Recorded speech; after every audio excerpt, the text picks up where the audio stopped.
this week for just purely asking questions. I have been sick all week and I'm just coming back today. But wow, what a roller coaster week this has been for all of us in the news and people that actually care about Jeffrey Epstein or care about information or holding elites or people in charge accountable for their actions. And are we still talking about Epstein? Yeah, we're still talking about Epstein. Because apparently if we talk about Epstein, it's not going to just go away.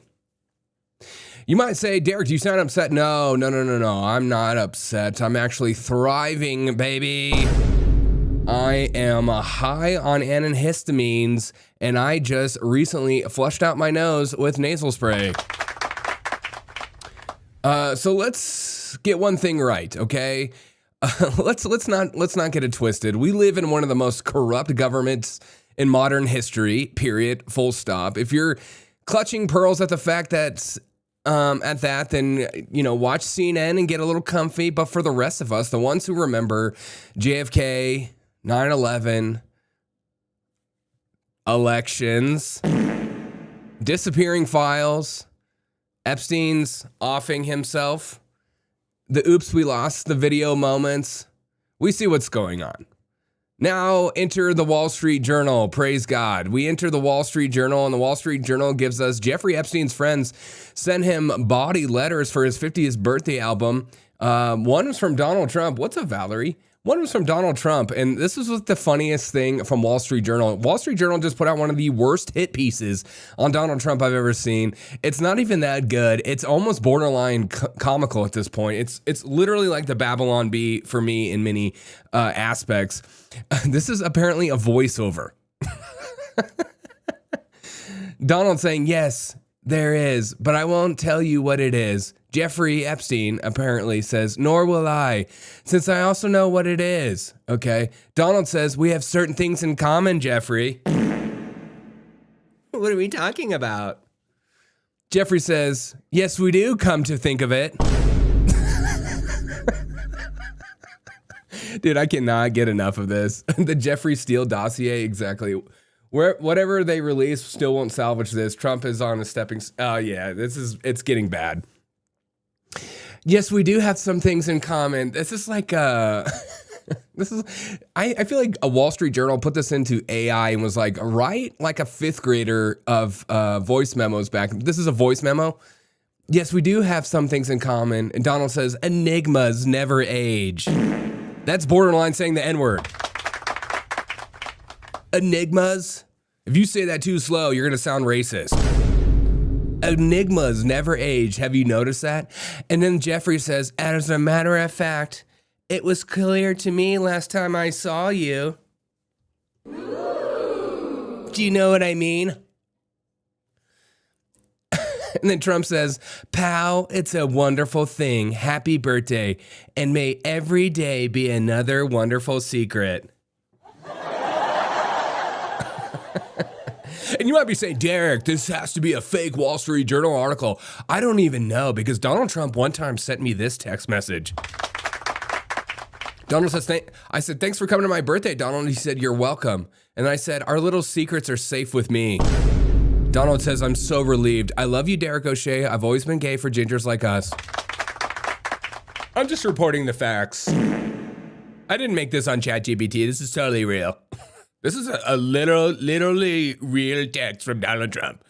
He said he was gay for gingers like us. Unbelievable. let's just go back to what I was actually saying. So now we're going to enter the Wall Street Journal. The Murdoch-owned dinosaur, the Wall Street Journal, usually runs cover for the rich and powerful, of course. Of course, they are going to run cover for the rich and powerful. Suddenly publish a leaked Trump's birthday love note from Jeffrey Epstein. It's totally just leather-bound, compiled by Ghislaine Maxwell. I sell kids with smiles. It was like, that letter is one of the most ridiculous letters I've ever seen. We have certain things in common, Jeffrey, and may every day be a wonderful secret. Donald Trump and Jeffrey Epstein are writing Hallmark birthday cards on his birthday. and alluding to and referencing a blackmail ring. Okay, sure. But the craziest thing all week this week was watching all these MAGA fans who, if you question anything about Jeffrey Epstein, they're like, oh my God, how dare you question anything? We're not talking about Jeffrey Epstein anymore. Okay, yeah, we are. Trump friends are calling you a traitor for even asking about Epstein. You're a panicker. You're a panikin. God, I hate that word. You know, they always project what they are onto you. Meanwhile, the files are either on Pam Bondi's desk or in a secret binder or down some memory hole next to the Ark of the Covenant. And if we could just send in Indiana Jones, he would be able to retrieve it immediately. You're welcome, Indiana Jones. Maybe that'll be better than the crap you've been putting out lately. So let me be clear, okay? Let me just be clear about the whole Epstein thing. For those of us that are talking about Epstein or pushing Trump to push about Epstein, this has nothing to do about hating Trump. Nothing.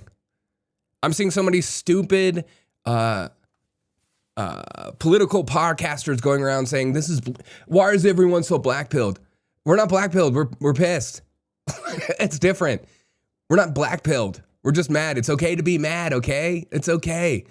It's not about hating Trump. This is about draining the swamp.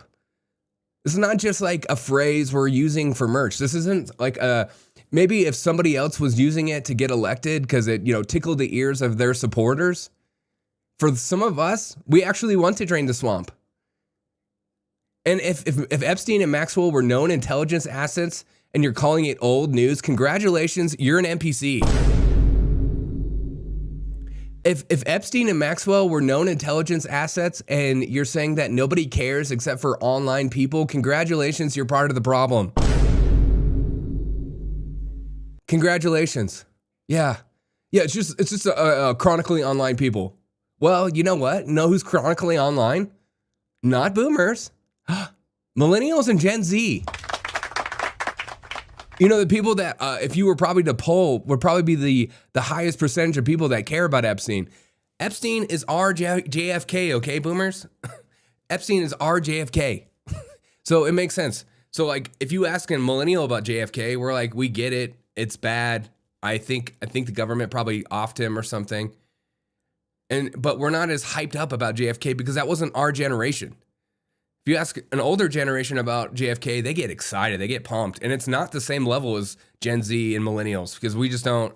It didn't affect us as much, or like we weren't around. We didn't experience. We weren't that close. But Jeffrey Epstein is dear and close to a lot of younger generations. The people that are going to have to live with the ramifications that come from this administration for many years to come. So it's a big deal.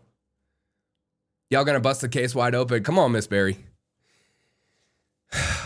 Now the big thing from Donald Trump is this, okay? Now the big thing from Donald Trump, because apparently we were done talking about it, but apparently we're not done talking about it. So last night, Donald Trump busted this wide open on Truth Social, saying, based on the ridiculous amount of publicity given to Jeffrey Epstein, I have asked Attorney General Pam Bondi to produce any and all pertinent grand jury testimony subject to court approval. That's a wonderful little segment right there. You're going to see a lot of stupid political podcasters going out there saying that they're going to release the grand jury. Maybe. MSNPC. I like that. Maybe. Subject to court approval. This is a scam perpetuated by the Democrats. Should end right now. So who was scammed? Were we all scammed? Was Donald Trump and JD Vance scammed when they were talking about it on other podcasters, networks? You tell me. Again, this has nothing to do with hating Trump. It's everyone is so just acting like 12-year-old little girls. Like if you're like, oh my God, Donald Trump and the Jeffrey Epstein debacle, he's really mishandling it. Oh my God, how dare you say those negative things? How dare you say those negative things? If you say those negative things, that means you hate him. It's like, no. This isn't the Bravo TV network, okay? This isn't a reality TV show where we're just going around and saying you have to say only positive things in order to, support or vote for somebody, yeah, I don't like follow into the darkness with a politician. If a politician came to me that I felt like I trusted and was like, Derek, take my hand, come with me, we're going this way, I would be like, no. No, I'm not going there with you. I will. Finance says Trump, I will drain the swamp. Also Trump, JK, they're my besties. Yeah. So don't call me a conspiracy theorist, okay, for remembering what happened in 2016. Okay? Hot tubs with kids as entertainment. Do you remember these things? Or do you switch, you just switch, you crack open a Bud Light and just forget everything? Well, Donald Trump told me to forget about it, so I'm going to forget about it. Okay. No. I want answers. I want files. I want names. I don't care about if there's child pee on these files. I'm not going to look into that. I don't want that sort of thing, obviously. I want names.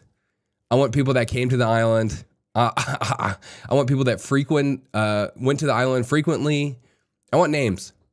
And I want people who call us crazy to admit they were wrong also, while they pretend that they're leading the charge. I think that's the most annoying thing is people like Cat Turd and stuff like that are just saying that all these people that are pushing for the Epstein files, you're all wrong and you're part of the problem, or you're a Democrat now, or you're not my real supporters like Donald Trump called us earlier in the week, panicins. Donald Trump, stop leaning into these people. They're not your friends.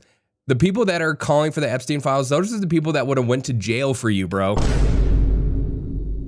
Don't listen to Cat Turd and Mark Levin.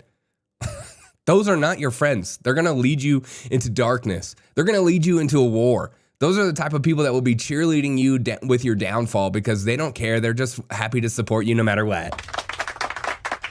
Good morning, Raul. Raul says, I just want to know who brought the cocaine to the White House. Yeah, right. Yeah, we're still figuring that one out. So buckle up, okay, guys? This isn't a cheerleading squad. It's just a news show for people who actually care about the stuff that's going on in the world.